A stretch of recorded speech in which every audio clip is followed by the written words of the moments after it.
sukacita manakala kita boleh ada di tengah-tengah perjalanan kehidupan sebagai orang percaya, di mana dalam satu persekutuan gereja Masehi Injili Minahasa, Ebenezer Woloan, wilayah Tomohon 2, kesempatan ini kita ada di tengah-tengah kehidupan bersama dengan anggota jemaat, yaitu keluarga Makalwener, dan di sini kita akan bersama-sama melihat kisah kehidupan yang sangat menginspirasi dari kehidupan keluarga ini. Sebelumnya saya akan memperkenalkan diri. Saya Pendeta Hesti Kopalit, dan ini keluarga Makalwener. Bapak David sebagai kepala keluarga, Ibu Mince sebagai istri, dan anak kekasih Saudara Beli Seth Makal SR, seorang yang memberikan kehidupannya menjadi inspirasi bagi banyak orang. Apa kabar Bapak David? Ada baik-baik. Sehat-sehat? Sehat. Iya. Ibu Mince apa kabar? Sehat juga. Iya. Apa kabar Saudara Beli? Tuhan sehat. Amin, puji Tuhan. Boleh ceritakan secara singkat, Bu, tentang kelahiran anaknya? Ini lahir tanggal 26 September 1902. Ya pikir-pikir, sebenarnya tentuman di anak 4. Waktu dia sakit, kebetulan kita ada ibu yang penyesuaian PGSLP. Kita kurang dapat berita, dia sudah di Bethesda. Jadi waktu lahir, apakah dalam keadaan normal? Umur berapa kok Billy mendapatkan sakit atau virus yang 3 tahun setengah mendapat kena virus polio. kena virus polio? Terus selanjutnya? Terang angkat so kulit itu panas so nyanda, terang angkat dia so layu tuh kaki. Selalu tanya-tanya ke dokter, gimana dokter? Anak ini masih boleh jalan. Dokter bilang ada titik terang. Tunggu 1 tahun. Dokter bilang begitu, cuma kotek dulu kasih tenang orang tua. Itulah dia pilih. Lalu setelah itu orang masih ada usaha-usaha berobat. Kalau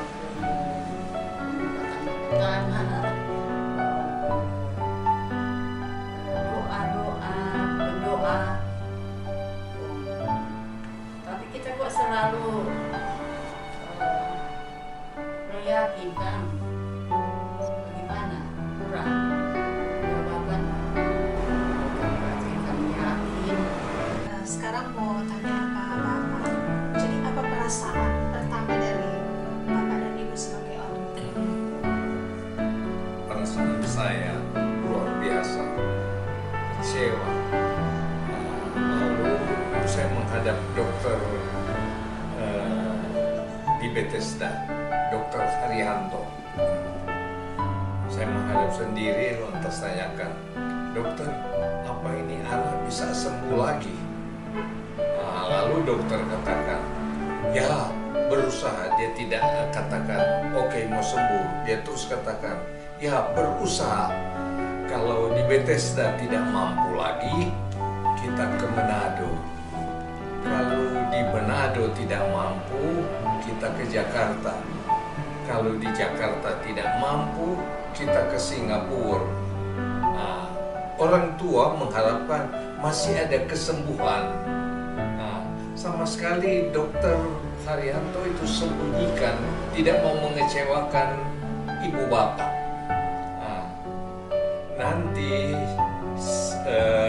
saya bertanya pada itu dokter Deranits, asal dari Belanda, bekerja di Bethesda.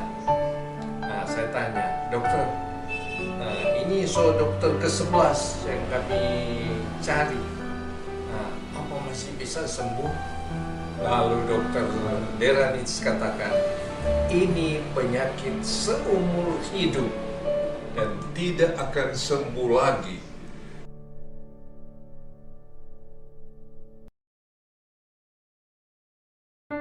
Jadi saya menanti saja ya dengan bergumul, berdoa, memohon kesembuhan. Siapa tahu dia bisa hidup dengan ya ada keterampilan. Ketika mengetahui keadaan Belly seumur hidup dengan kondisi seperti ini, cacat atau sekarang terang pakai istilah disabilitas, apakah ada rasa minder, ada rasa malu, ada rasa tidak percaya diri sebagai orang tua? Sebagai manusia, seperti pendeta bilang, ada rasa diri kurang. Dapat orang dapat pergumulan yang begitu berat. Kalau kita lihat dia di gereja ada kursi roda, perasaan tidak enak, lupa tidak menerima kenyataannya begitu. Ya. Kalau Bapak dan bagaimana, pernahkah ada perasaan seperti itu? Secara manusia memang ada, tetapi saya gumuli saja lewat doa. Saya bergumul dengan doa. Berikan petunjuk bagi saya untuk memanusiakan anak ini. Kalau Belly sendiri, kira-kira di umur berapa kemudian Belly mulai menyadari keadaan yang seperti ini? Ya, terima kasih. Kita sadari di sekolah SD sudah satu perbedaan antara normal dan disabilitas. Jadi bisa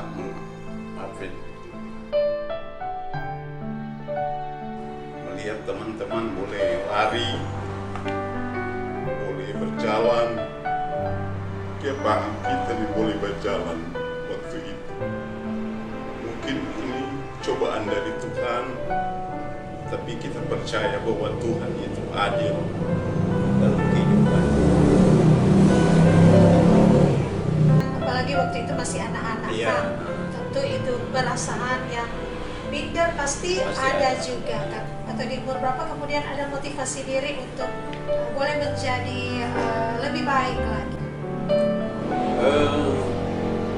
Waktu setelah semakin dari SD dari kelas 1 sampai kelas 6 sudah ada perubahan sedikit, jadi lama-lama menerima keadaan diri sendiri, lama-lama sudah percaya diri. Iya. Selanjutnya Belly pasti ada jenjang pendidikan yang Ya, ya. ditempuh. Jenjang pendidikannya Belly, dia umur 7 tahun lalu dimasukkan ke SD Gemim 2. Dia tamat SD Gemim 2. Si Belly katakan, saya mau ke SMP mana? Bertanya pak orang tua. Saya katakan, masuk SMP Katolik saja karena dekat dengan rumah. Nah, waktu itu.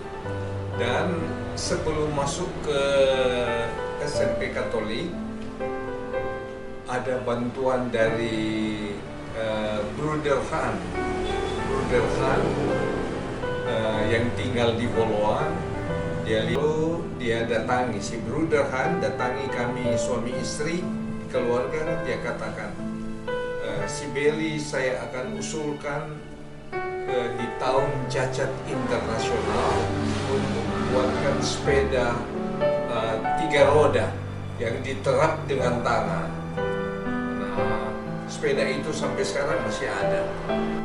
Lantas dibuat itu menurut gambar, dan si Bruder Han bawa kemari. Si Belly dipanggil. Jadi dari kelas 3 SD so ada fasilitas. Iya, ada fasilitas. Sepeda. Nah, jadi dia keluar sekolah sudah boleh pulang di rumah dengan sepeda itu. Masuk SMP tahun 89 masuk di SMP Katolik karena dengan alasan dekat rumah. Sesudah itu SMA lanjut Begini, si Belly setelah tamat SMP dia menganggur dan selalu bertanya pada saya ingin lanjut ke SMA, ingin lanjut ke SMA. Nah, kita bilang SMA negeri terlalu jauh, SMA Kristen gedungnya bertingkat-tingkat dan tidak bisa kursi roda masuk terus ke sana. Jadi kita tangguhkan, kita masih cari akal bagaimana untuk mau didik dia. Nah, salah satu jalan yang saya tempuh ialah pertama kasih beli televisi supaya dia nonton sehari-harian, lihat perkembangan di negara kita baik di luar negeri. Kemudian setiap hari saya drop surat kabar, silahkan baca. Sewaktu-waktu kalau saya ke mall, saya ke toko buku, saya cari buku-buku yang misalnya ada yang disabilitas yang berhasil, ada saya beli Intisari sampai sekarang ada, suruh baca. Dan di situ dia temukan tuh keberhasilan dari orang-orang yang cacat.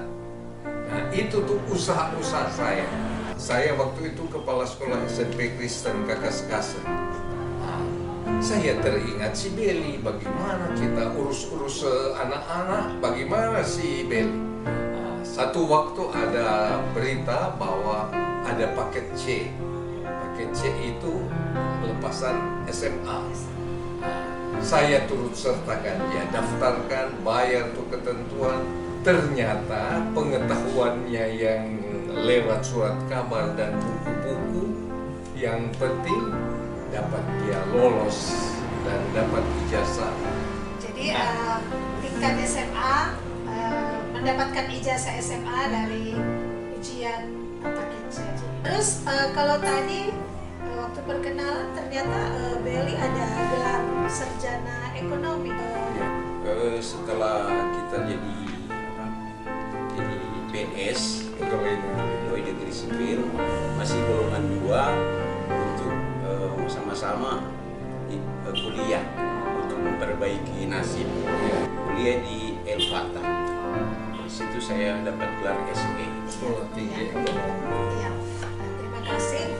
Ternyata dalam keadaan seperti ini, tapi Belly boleh membidangi olahraga angkat berat. Jadi memang ini butuh tenaga atau fisik yang luar biasa. Boleh ceritakan sejak kapan pengalaman pertama mengikuti latihan yang berlanjut pada penghargaan? Ya, terima kasih. Ada pengurus NPC pusat yang waktu itu mencari atlet yang akan dipersiapkan untuk mengikuti Asian Para Games di Hanoi, Vietnam tahun 2003. Umur berapa itu dia? 30. Nah, di situ orang datang dari Manado sampai di rumah kok. Orang tanya, apa yang olahraga yang kita kuasai dan saat ini kita jelaskan ya, nggak ada olahraga yang kita kuasai. Jadi sebelum itu belum ada latihan-latihan olahraga. Oh, iya. Jadi akhirnya orang jelaskan orang ini mengurus cari atlet. Jadi mungkin orang lihat keadaan kita waktu itu, orang bilang kayaknya boleh diangkat berat. Dan karena waktu itu kan dulu kita pepos tuh SAR. Nah, gara-gara kontrak sepeda. Nah, orang lihat, oh sudah, anjurkan ada tes menuju ke Asian Para Games di Solo tahun bulan Desember. Itu orang datang itu November. Nah, waktu itu kita latihan, tapi dengan latihan yang tidak memenuhi standar. Masalahnya itu kan ada di punya alat-alat yang khusus. Jadi orang latihan secara alami. Dan seorang dari bergali di tanah, coba mulai latihan itu sampai tiba saatnya dorang panggil kita ke Solo mengikuti tes. Akhirnya sampai di Solo dorang langsung tes. Bayangkan tes pertama angkatan 70 kilo. Nah, kita sanggup angkat. Angkatan kedua 80 kilo cuma sampai di setengah, tidak sampai full. Angkatan ketiga 100 kilo, kita menyerah. Jadi kita sempat pikir, ya cuma sampai segitu. Kayaknya memang kita hadapi itu lawan-lawan yang memang so pengalaman, so mengikuti kompetisi. Kita dengan keadaan dari nol. Jadi kita suruh bilang, wah kita pikir uang, ya mungkin semua pulang. Masalahnya yang kita lawan itu semua sukses pengalaman. Tapi gue bilang ya mungkin tapi pengalaman ini harus ada satu yang kita dibilang berdoa. Orang kan kasih envelope, di situ dinyatakan bahwa lolos ke pelatnas atau pulang. Habis kita berdoa, ternyata Tuhan mengabulkan doa kita. Kita boleh lolos masuk pelatnas. Tahun 2 Desember, tanggal 15 Desember berangkat ke Vietnam. Bertanding di sana selama 2 minggu, masuk 14 hari. Nah, dengan itu kita membuat kita motivasi untuk masa dorang boleh dapat emas, kita nak boleh. Pas bulan 2004 itu ada sama dengan PON Peparnas 2004 di Palembang, kita boleh dapat emas untuk pertama kali.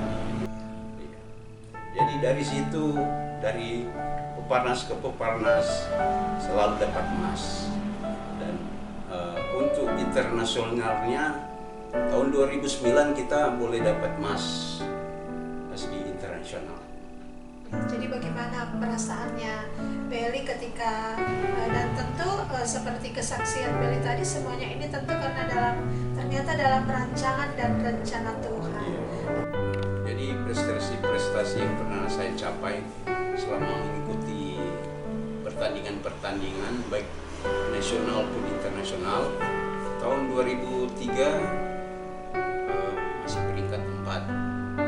Setelah itu Peparnas tahun 2004 di Medan saya boleh pertama kali mendapat emas. Nah, di situ tahun 2008 kembali mengikuti Peparnas di Balikpapan di Kaltim, saya boleh dapat emas. Tahun 2007 mengikuti Paralimpik, yang artinya Paralimpik itu setara dengan Olimpiade. Tahun 2008 di Beijing saya mendapat peringkat keempat dunia. Tahun habis itu tahun 2009 saya mendapat emas di Kuala Lumpur. Tahun 2010 dengan usia yang sudah mulai menurun, saya dapat perak di Myanmar tahun 2013. Dan terakhir dapat medali di tingkat nasional di 2016 di Kota Bandung. Itulah prestasi-prestasi yang pernah saya capai. Dengan prestasi itu mendapat aspirasi dari pemerintah untuk mengangkat saya jadi PNS. Sekarang Belly memiliki profesi sebagai seorang aparatur sipil negara. Ya, terima kasih. Pengalaman saya waktu itu di tahun 2010 itu sedang mengikuti persiapan untuk bertanding di ASEAN Para Games di Guangzhou, Cina. Waktu itu saya mau 3 atau 2 hari sebelum bertanding dapat telepon dari BKD Sulu yang mereka bilang mau pilih di 2, mau jadi ASN atau mau bertanding. Tapi Tapi dengan segala pergumulan, akhirnya pengurus NPC pusat menyarankan saya untuk pulang. Mereka berkata, bertanding menjadi seorang ASN itu cuma sekali dalam seumur hidup. Terpaksa saya datang sendiri dengan, soalnya saya sudah mau langsung ikuti ujian tes ASN di kantor gubernur. Sore harinya sudah mendapat hasil, sudah menjadi seorang CPNS. Iya, luar biasa. Jadi apa perasaan yang ada Pak Deli? Pernah kita punya perasaan waktu itu, ternyata di balik kekurangan itu ada Tuhan kasih kekuatan. Jadi sebelum kita bertanding itu selalu start. Ternyata Tuhan memberi kekuatan dalam setiap pertandingan. Dan buat kita masa orang boleh selalu menjadi motivasi untuk berjuang, bertanding dan menang. Memang ternyata di balik itu perasaan yang awalnya mungkin ada rasa bertanya Pak Tuhan, kecewa, berontak, kenapa so keadaan seperti ini. Namun ternyata Tuhan menunjukkan jalan yang luar biasa dengan prestasi-prestasi yang mulai dicapai dan luar biasa sekarang memberikan kebanggaan bagi orang tua. Dari perjuangan-perjuangan dari ketika dia masih kecil dengan keadaan sebagai seorang penyandang disabilitas, namun dengan apa yang dia raih sampai sekarang ini boleh membuahkan hasil yang luar biasa. Dan sebagai seorang pegawai di Dinas Pemuda dan Olahraga, motivasi-motivasi apa yang boleh kita lihat dari keluarga ini, dari Beli secara khusus, tapi juga tentu dari orang tua Beli? Terima kasih sebagai motivasi lewat video dan pergumulan lewat berdoa, dan orang tua cukup membantu untuk berdoa. Apabila kita menemukan anak yang kekurangan, itu harus bertanya-tanya bagaimana caranya untuk mengatasi percobaan-percobaan yang ada di keluarga kita. Ini ditujukan kepada kaum milenial yang muda-muda, yang menganggur sampai saat ini belum ada kerja. Jangan putus asa, berusaha dan berjuang supaya orang boleh mengatasi segala kesulitan hidup. Yang orang cuma pangku tangan, kok kurang, kok murah. Padahal sebenarnya orang punya kesempatan, Tuhan sudah kasih kesempatan untuk orang untuk usaha. Tapi jangan selalu karena kecewa, karena malu, karena tidak berusaha, akhirnya menemui kehidupan yang sulit. Pada orang tua, jangan ragu-ragu mau kasih usaha untuk anak-anak kita, karena anak-anak kita adalah masa depan kita sebagai orang tua. Saat ini juga saya mau perkenalkan, saya sekarang ini sebagai ketua NPC Sulut, National Paralympic Committee, setara dengan KONI. Jadi saya mau yang membina atlet-atlet disabilitas untuk dilatih sesuai dengan kemampuan mereka. Ini juga untuk mengangkat harkat dan martabat kaum disabilitas, untuk memberikan yang terbaik bagi keluarga, bangsa dan negara. Satu imbauan saya, jangan menilai bahwa kita ini punya kekurangan, tapi Tuhan sudah menentukan dan porsi apa yang akan kita terima. Ternyata Tuhan sudah menyiapkan rencana yang indah pada waktunya. Iya, luar biasa pengalaman hidup dari Beli Makal bersama dengan keluarga yang boleh kita saksikan lewat video ini. Motivasi-motivasi yang boleh disampaikan dari orang tua maupun Beli sendiri kiranya akan menjadi penyemangat untuk kita semua, yang tentu dalam kehidupan ini tidak ada manusia yang sempurna. Setiap manusia Tuhan titipkan ada talenta, ada berkat, ada kekurangan. Tetapi setiap manusia juga Tuhan berikan kemampuan untuk melaluinya. Kisah inspiratif dari Belly dan keluarga membuat kita untuk tetap bersemangat menjalani kehidupan ini. Karena Tuhan memiliki rencana dalam kehidupan kita seperti kata firman dalam Roma 8 ayat yang ke-28. Kita tahu sekarang bahwa Allah turut bekerja dalam segala sesuatu untuk mendatangkan kebaikan bagi mereka yang mengasihi Dia, yaitu bagi mereka yang terpanggil sesuai dengan rencana Allah. Jadi dalam kehidupan ini, setiap rencana Tuhan dalam kehidupan kita pasti indah pada waktunya. Tuhan kiranya memberkati kita semua. Shalom.